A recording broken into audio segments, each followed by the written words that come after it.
Hi there, I'm Eric Wordweaver Sjerven, Gothi of the Ridgar folk here in East Texas, and I would like to welcome you to the Raven's Call. This is a show where I ramble on about different heathen-related subjects, just kind of whatever strikes my fancy, sets my mind on fire at the time. Big UPG warning at the beginning of this episode, like every episode. I am not what you would call a hardcore recon. I am not some neo-pig and fluffy bunny, I'm middle of the road, as I am with most things. I'm very middle of the road kind of guy. So one of the things people seem to like about the channel is that I've got a kind of down-to-earth approach to heathenry, and I'm very tribal focused, very grassroots focused. Not a fan of big organizations, not a fan of anything that is racially charged. I'm about deeds. I'm about, heathenry. Here at the home, starts in the hearth, grows out from there. So hearth, clan, then tribe. So all my contact information is down below, like always, standard housekeeping stuff. So if you haven't checked out my book yet, please do. It's the Saga of Bjorn Thorolfson. You'll see the purchase link down below in the details section. And there's also email, things like that. There's a physical address if anybody wants to mail anything into the channel. I do like to show off things when they come in. Not that anybody's done that as of late, but hey, if you choose to, it's there. So be my guest, and I will try and showcase it on the channel as long as it's appropriate. And cool deal. So with that, we'll go ahead and jump into today's subject. Now, I've had a number of new viewers. We're well up over 2,000 subscribers now, and the number keeps climbing. So cool. Thank you guys. Welcome to the channel. I love to see new people show up, and the Wordweaver community page is definitely growing, and that's the Facebook group that's associated with the channel. I have a fan page for the channel itself, and then I have a Facebook group that we use for networking, questions, things like that. And I use a lot of the questions that I get off the Facebook group for subject ideas for these videos. Well, I've had some emails here recently from a couple of people about some fairly intro beginner stuff. Now, I try to tailor my channel to it's heavily intro stuff, but I also like to include some stuff that is more advanced, more into the esoteric, more into the theoretical elements of heathenry. If you've looked at any of my mythic parody stuff or some of the different approaches to ritual, things like that, you'll find some more advanced content. So it's not all beginner stuff, but I do tend to put a lot of beginner stuff out there because that's what people seem to need, and that's what people seem to like and draws them to the channel. So most of my beginner stuff gets a pretty positive review. Some of it gets kind of meh reviews because there's some old guard that doesn't like my approach, which is fine. It doesn't matter to me one way or the other. Largely, I find it to be either recons or those that are more on the, heathenry is for Europeans and European ancestry. Those ilk. Yes, there are buzz terms for that, but I'm choosing not to use them on the channel right now for, in before flame kind of stuff. Showing my age on the internet. I'm not sure anybody said in before flame since '98. Anyway, the gist here is that, yeah, there's some less than savory folk on the internet who definitely think that heathenry is just for white folks or just for those with European ancestry, and to them I say, meh, that's not my approach. I don't care, and they can take it or leave it. It's not my problem, not my hall, not my call. Yeah. Anyway, so I am going to touch today on some beginner stuff, solely because it's been asked of me quite a bit, and so I thought, okay, cool. We'll come back to this and we'll touch on a couple of beginner things. Okay. Now, one of the things that I get asked a lot as far as heathenry 101 element stuff is, how do I become a heathen? Is there a ritual for it? Is there something that I go through that, where I, after this ritual, can call myself a heathen? And I get where this is coming from, all right? Modern big book religions have their rites of passage for entry into the covenant of whatever that particular religion is. These are covenant-based religions for the most part, and even though they're not necessarily portrayed that way anymore, that is the gist of the religious structure which they come from. There is a clear induction, rite of passage, and entry into the religion itself. And for like baptism is one of the more prevalent things. There are others that I am less familiar with, just simply because I don't have the background in those religions to be able to say, yes, this is the equivalent in this religion and this is in this. My comparative religion doesn't go that far. I have rudimentary basics on philosophical grounds, things like that, but I am not a professional when it comes to the ritual basis of different religions and how they approach things. I tend to focus on my own, So, what is the rite of passage for heathens? What ritual do we do that says, hey, I am now a heathen? There's not one.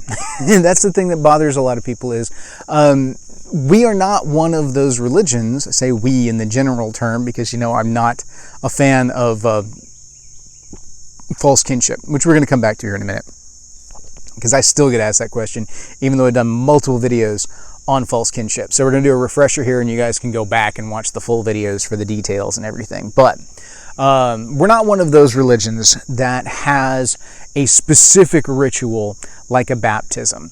It's just not a thing because there's not that kind of central structure to the religion. Now, that being said, there are rites of passage, as I've done videos on before.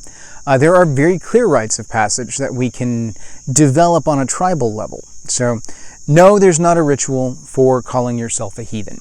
When you start following the gods, start giving offerings, it's a build up over time thing. Develop a relationship, get them to notice you, start getting blessings. You can start right away. You don't have to go through and divest yourself of your old religion and then through some kind of ceremony take on the new religion. That's not something that the gods necessarily will pay attention to, because that's not what that ritual doesn't really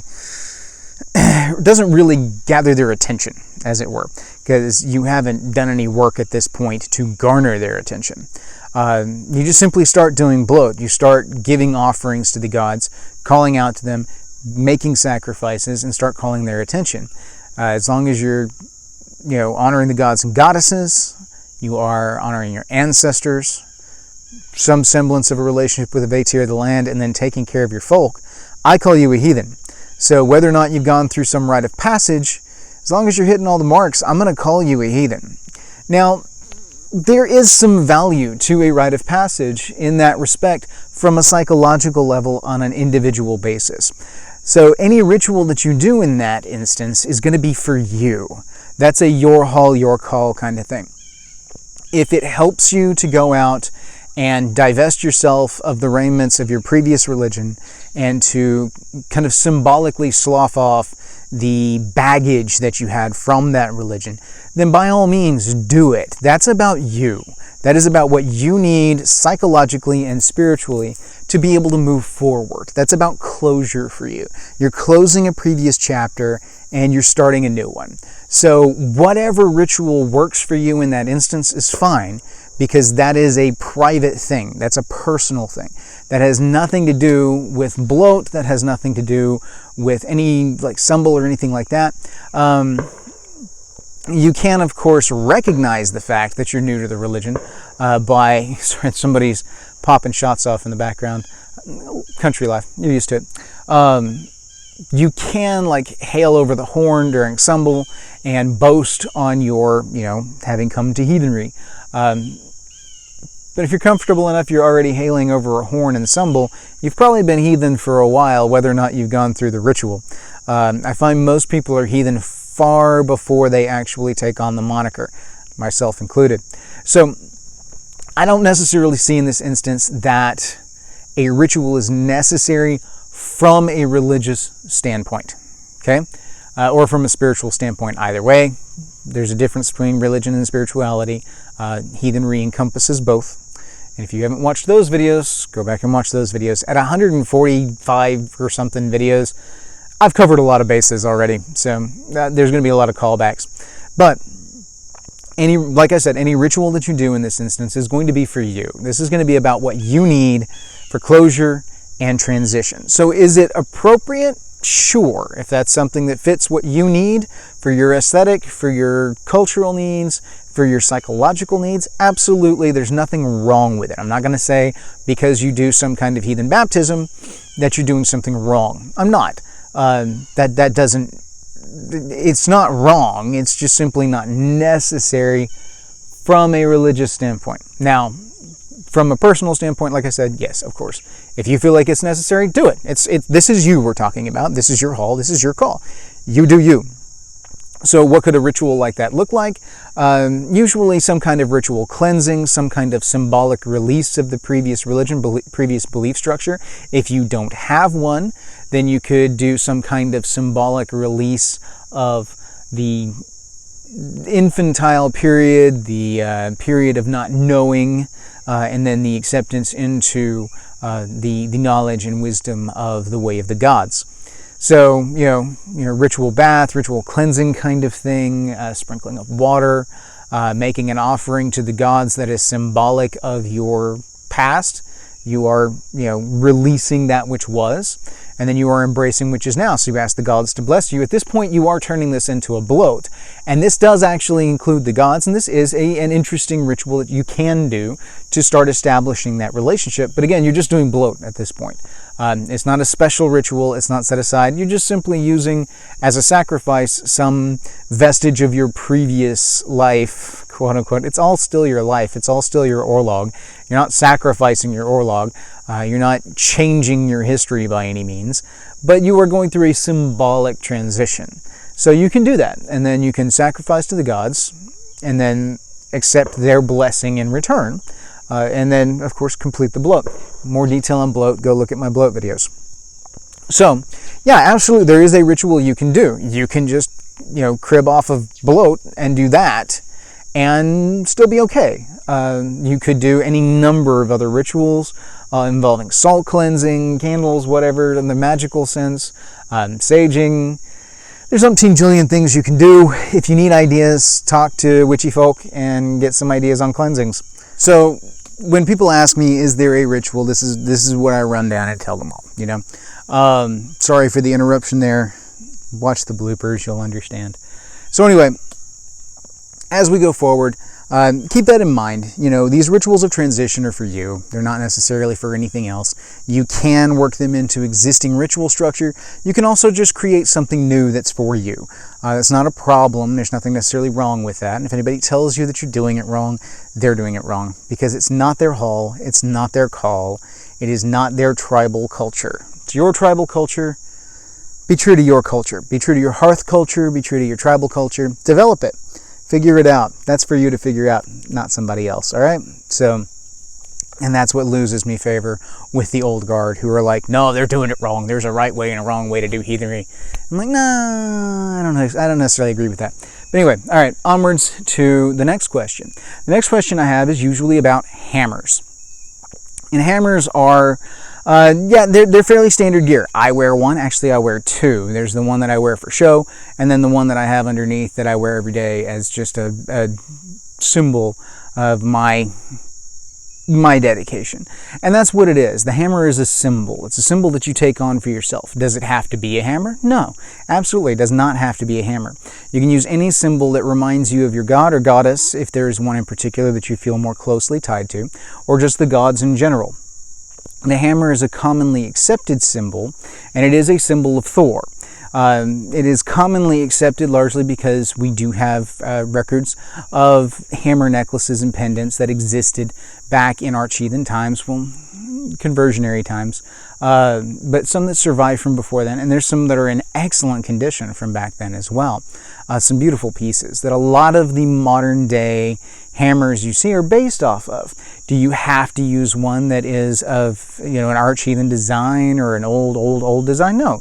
You can wear a brand new, you can wear a steampunk hammer if you want to. I have one of those hanging from my staff. you can absolutely wear a steampunk hammer if you want to, if that's what pulls for you, if that's what kind of encapsulates your personality, but is still a show of your faith.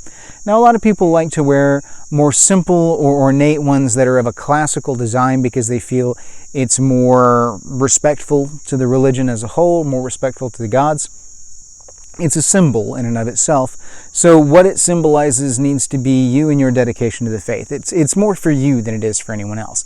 Yes, walking through a store, people may see your hammer and stop and talk to you, but that's not necessarily a given that that person is a heathen.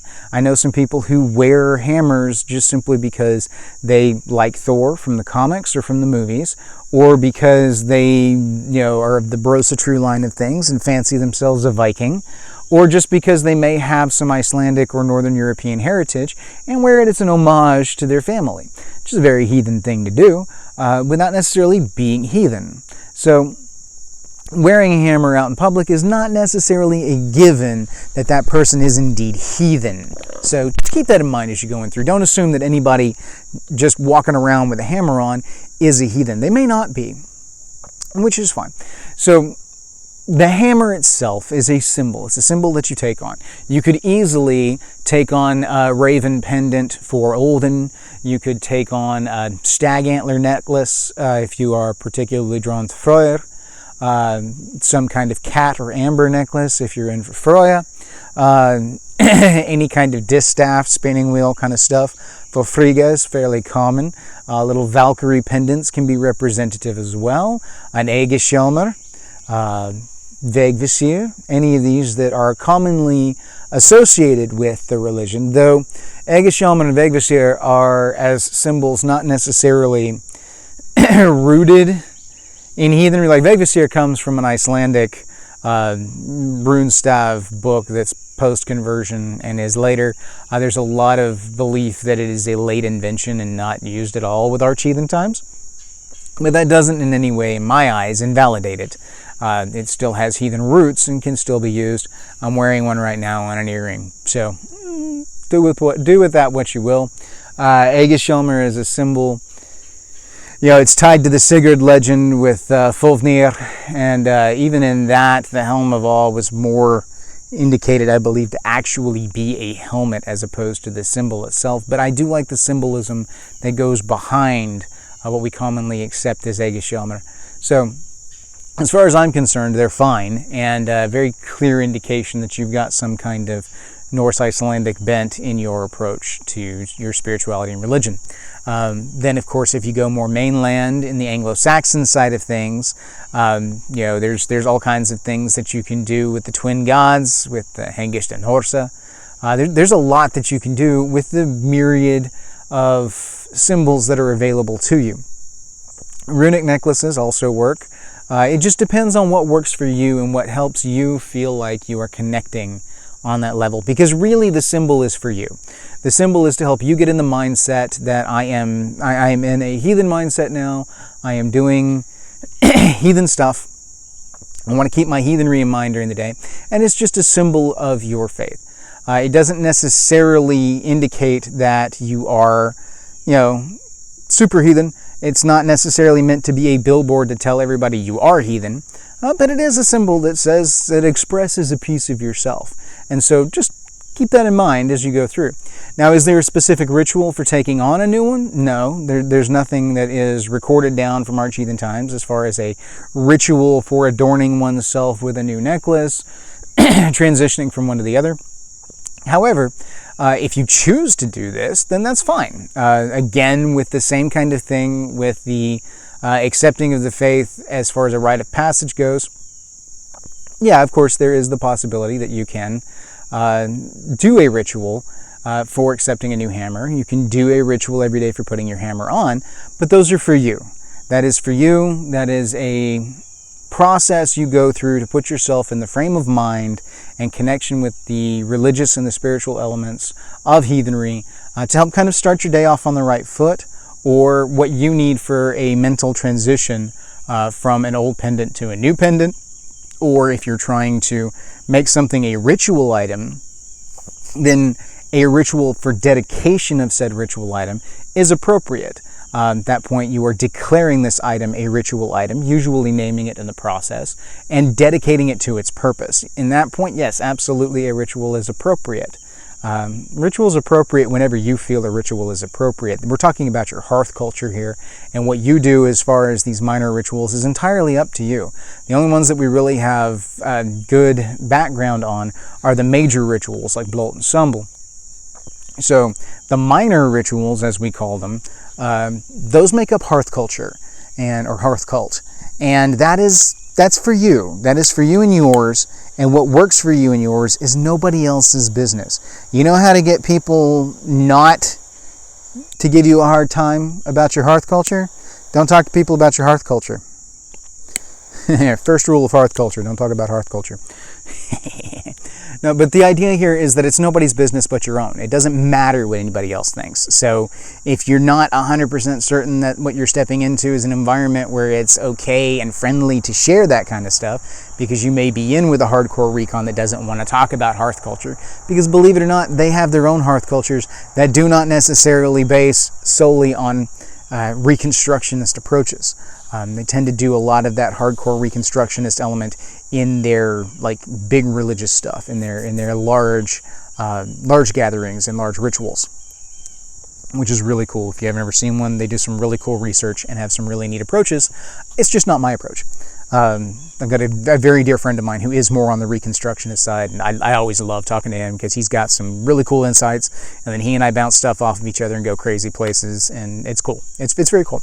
So, as far as a ritual goes for putting on the hammer or taking a new hammer, whatever, that's a you call. That's up to you. Just know that it's not something that is necessary. If you just want to put a hammer on one day and start calling yourself heathen, as long as you're doing the real heathen stuff, you're fine. You know, that's what makes you heathen, is doing heathen things. It's going out and doing blot and doing symbol and you know, building a relationship with your husvatir, building relationships with the gods, with your ancestors. Do heathen stuff and you're a heathen. You don't need some ritual to tell you that you're a heathen. Just do heathen stuff. You'll be all right. Now we're going to go back to the previous question and the whole ritual to become a heathen thing, because I told you I'd come back to rites of passage. I wanted to do that, and I want to do the hammer thing, because that all leads up, that's all hearth culture stuff, okay? That is all your hall, your call, you do what you do. Now, there are some specific rituals tied to specific tribal cultures that it's a little bit different. When you're talking about joining a tribe, they will have their established rituals. At that point, yes, there are very clear-cut rituals that you need to engage in, but they will be told to you by the individuals within that tribe. So each tribe has their own thing, and if that is what you want to be a part of, if you want to be a part of their world and a part of their culture, then yes, you are expected on some level, as I adjust my camera, to participate in their rituals the way they have their rituals set out. And that is completely appropriate because you are trying to join a specific culture. So keep that in mind when you start joining a tribe. Do not expect when you step in and try to join a tribe that they adhere to your hearth culture. Also, do not let them impact your hearth culture. Your hearth culture is sovereign and should remain sovereign. And if they're trying to change the way you do things at home through coercion or through force, then that's not a group you need to be a part of. They don't need to be telling you how to heathen at home. They need to look at you and the way you heathen at home and be like, hey, we want you as part of our group because we like the way you do things. That's, it needs to be a mutual two-way thing. Otherwise, you're not really looking at a tribe, you're looking more at a cult in that negative connotation kind of way, as opposed to the more positive connotation of a cult which there actually is a positive connotation to cult. If you look back at what cult actually means, you can look back at the cult of Freya, the cult of Freud, the cult of Odin. It's a specific belief structure. Anyway, so yes, there will be rituals. There may be a gift of a new hammer, and there may be a hammer ritual in there where you take on a new hammer as a symbol of the tribe, or they may have another gifting of sorts. It's a ritualized gifting, an acceptance of the gift, and an embracing of the identity of the culture. all completely appropriate and all completely dependent upon the tribe itself. Some tribes may not have that. My tribe in particular, we like to do a year's worth of fostering into the tribe, and then we have a rite of passage where that person is added to the tribe officially and recognized on a grand scale as one of us. So, we have our rituals. We do. I'm not going to go into the details of them because that's for my tribe. Your tribe needs to do things the way they do it, when you do it. Your hearth, especially, it goes hearth, clan, and then tribe. Keep that in mind. So, when you're talking about beginner stuff like this, you're looking at, is there a heathen baptism? No, not really. Is there a specific ritual for taking on a hammer? No, not really. Does it have to be a hammer? No, not really. Do you have to wear a symbol at all? No, not really. You can easily be a heathen and never go through a baptism of any kind. And I say that in that terminology because there's really not a relatable term within heathenry itself. I mean, it's a rite of passage. We have rites of passage that are designed on a tribal and hearth level, but there's not a good term that supplements for baptism because we just don't have that. It's not a cultural norm within heathenry, generally speaking. So, you don't have to go through any of that or wear a hammer to call yourself a heathen. You simply just are a heathen as long as you're doing heathen things. We place far more value on deeds and actions than on what you wear or, what you do at home with relation to your individual home rituals, which is what, that conversionary ritual would be. So don't feel pressured to go through some conversionary ritual unless you feel like you want to. Don't feel pressured to wear a hammer unless you want to. Do what is right for you and what's right for your family. Don't be pressured into behaving in a specific way simply because that's what you see on a grand scale. Okay? Heathenry is not some inclusive club. There's not some, or exclusive club. There's not some overarching rule book to heathenry. Although some people would try and tell you that there is. It doesn't work that way. So get to know you. Get to know what you need, what your tribe needs, what your hearth needs specifically. Start with hearth. Make hearth strong, and then tribe will follow. Things will be all right in the end. So that brings us to another point that I want to talk to within kind of newbie intro heathenry stuff, and that is the whole thing about brother-sister. All right, I have done videos on this before, so I'm not going to make this a long section. Go back and watch my video on false kinship. Okay, the idea of calling an individual brother or sister within a religion is the idea of relation. Within the big book religions, they're all taught that they are part of one tribe, that they're being indoctrinated into a society that is an inclusive covenant, and then they are brothers and sisters within the covenant. Heathenry is not a covenant religion. Heathenry is it is a tribal religion, but it's not like Judaism. It's not like Christianity, wherein you're being brought into the tribe. Christianity is a covenant religion. Judaism is a tribal religion in that you are of the tribe of the Jews, and you are, like when a person converts to Judaism, they are brought into the tribe.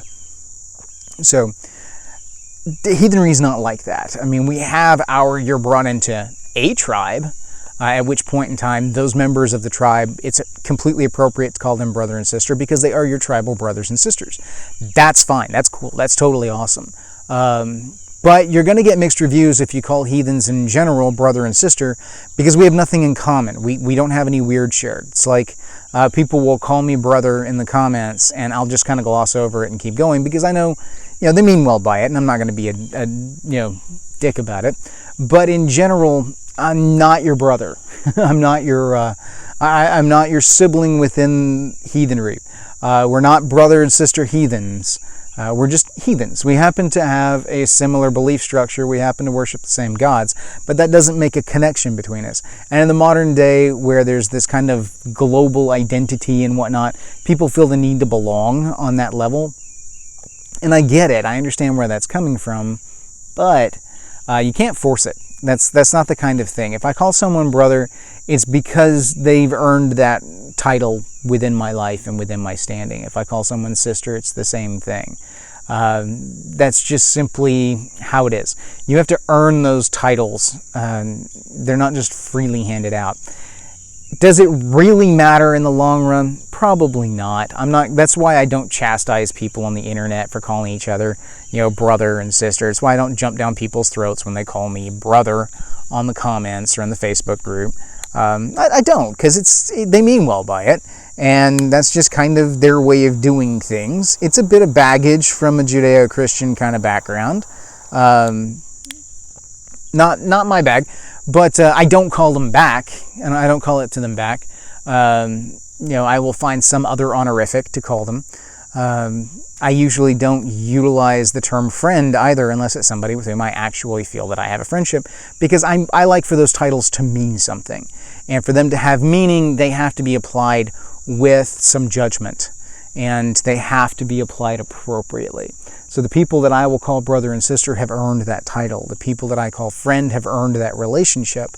And it's more meaningful that way, because I keep it exclusive to those individuals that have actually earned it, instead of just handing it out to anybody.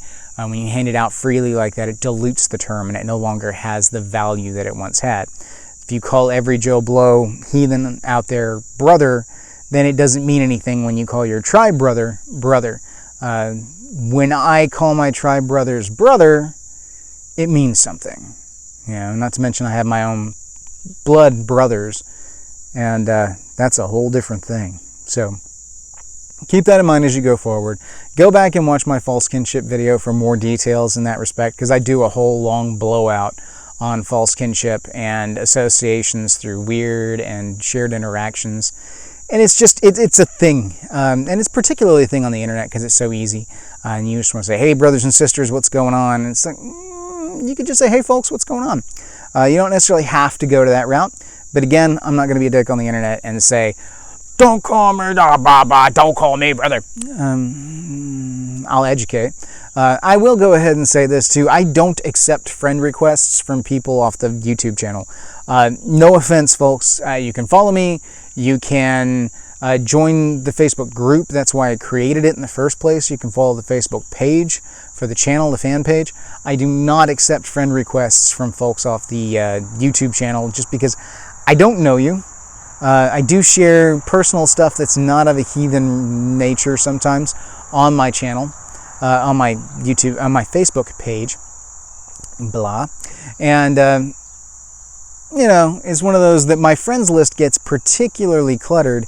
And when I see people popping up on my feed and I don't even remember who they are because I've never actually met them, and I friended them off of the YouTube channel because they, would hit me up. I did that for a little bit, and my friends list got way out of hand really fast. So if you've sent me a friend request and I haven't accepted it, there's the explanation. There's a reason for it. I'm not being dickish. It's not that I've got anything against you. It's just simply the fact that it's too cumbersome for me to try and handle.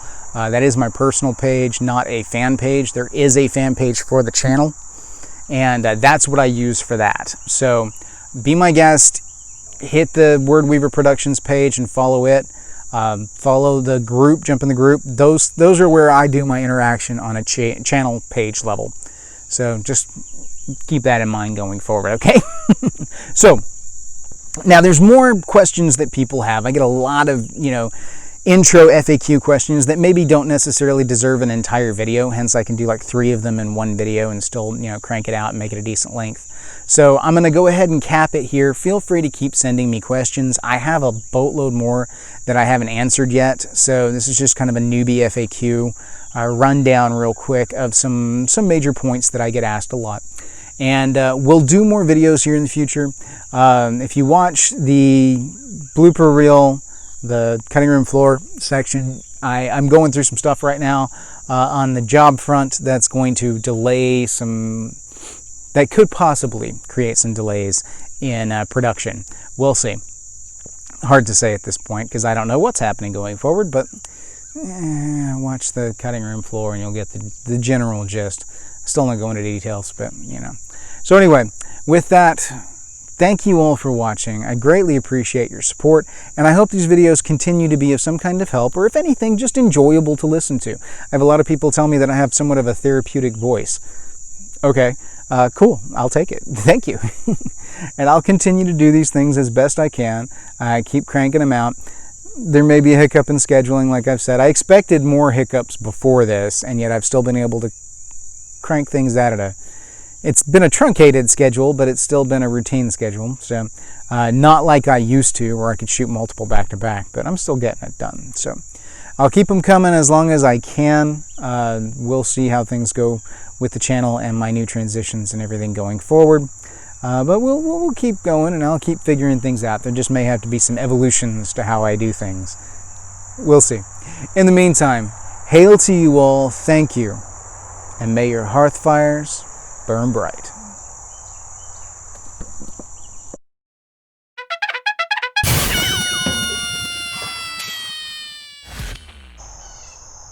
Okay, the clicker does work. I have a noisy bird in the background. I don't know what it's doing, but whatever. Alright, so today's smoke is the Rocky Patel Edge. It's a less expensive smoke. It's not quite as full-bodied as I usually do, but it's kind of early, so that'll work. I just got off of another working of night shift, fun and games.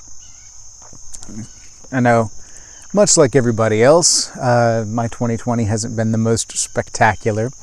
So, trucking along, but it is what it is.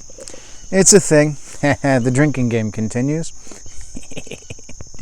Yeah, it's ridiculous. I am now keenly aware of the little sayings that I say all of the time, which I didn't even realize I said all of the time until people started pointing it out on the channel.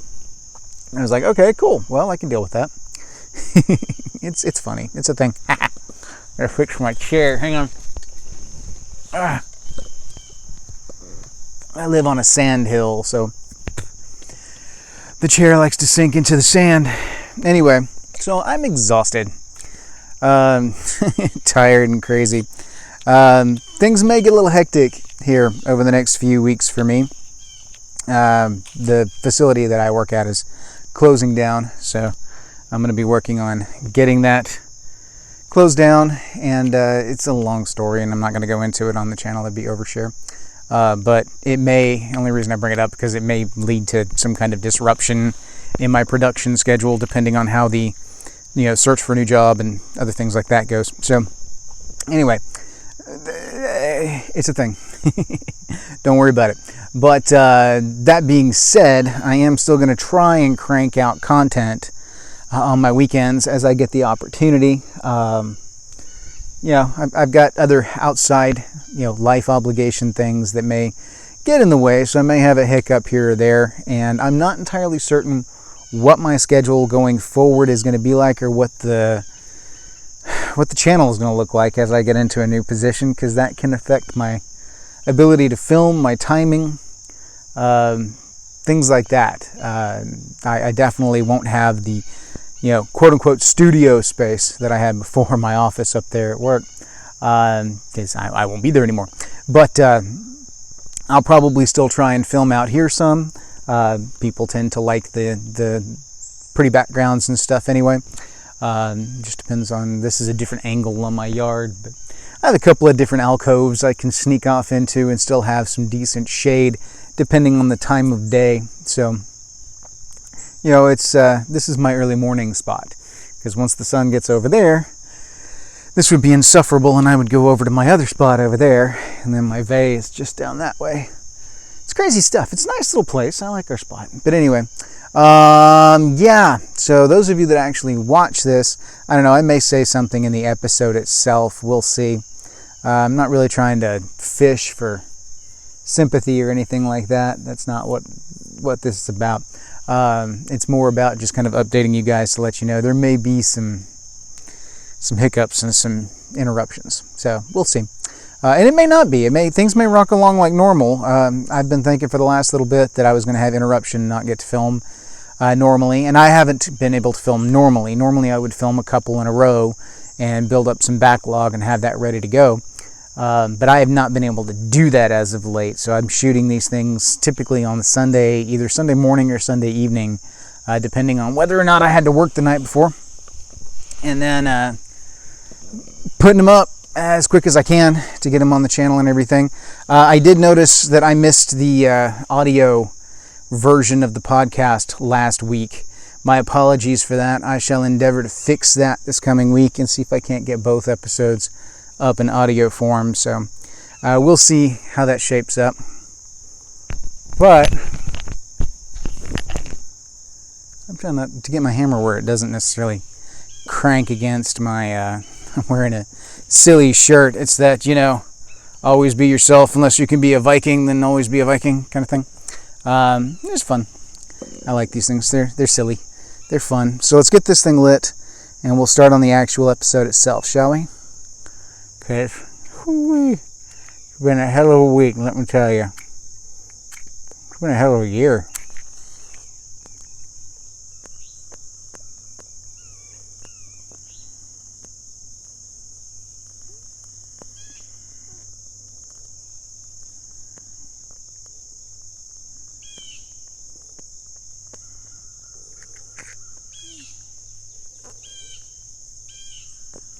Like to start it with a match. And the dirt, please, not the leaves. Start it with a match for the flavor, and then switch over to the lighter to actually, get the flame going and whatnot. So, all right. Without further ado, let's go ahead and kick this off. So we're live. If this chair will quit sinking in the sand, it's not going to do that. I'll just have to scooch forward on it a little bit. All right, we're live in 3, 2, 1. Let's jam. Hi there. I'm Eric Wordweaver Sjerven, Goalie of the Ridgar folk here in East Texas, and I would like to welcome you to the Raven's Call. This is a show where I ramble on about different heathen-related subjects, just kind of whatever strikes my fancy at the time, sets my mind on fire. Sorry, I'm worried about the hammer on the microphone.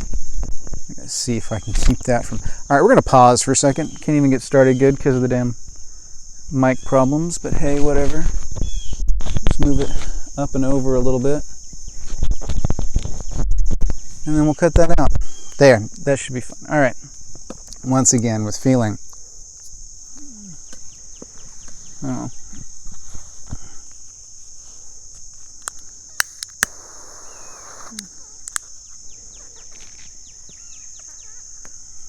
Okay. 3, 2, 1.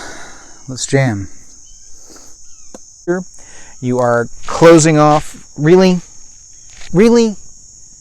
I just got shit on by a bird. Hold on. Well, that was unpleasant. And I'm fairly certain that ruined these pants. Yeah, I'm sitting here trying to film, and a bird flies over and shits berry crap right on me. Nice bright purple berry crap. Isn't that fan-freaking-tastic? Irritating. All right.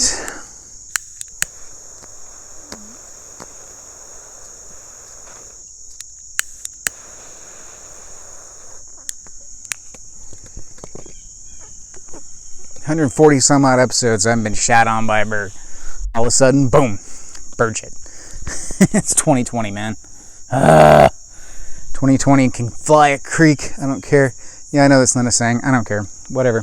All right. See, I've still got purple on me. I swear. Ridiculous. 3, 2, 1. Let's jam. So.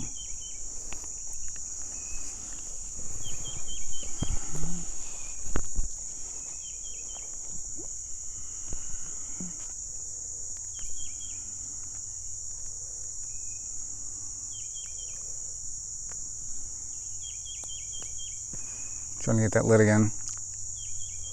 Alright, so you see? Let's see what we got here. Alright, back in 3, 2, 1. Let's jam. And I've got a bird right over my head. After the previous stop, I'm really hoping they don't repeat what we did before. I'm going to scoot forward some, so pause.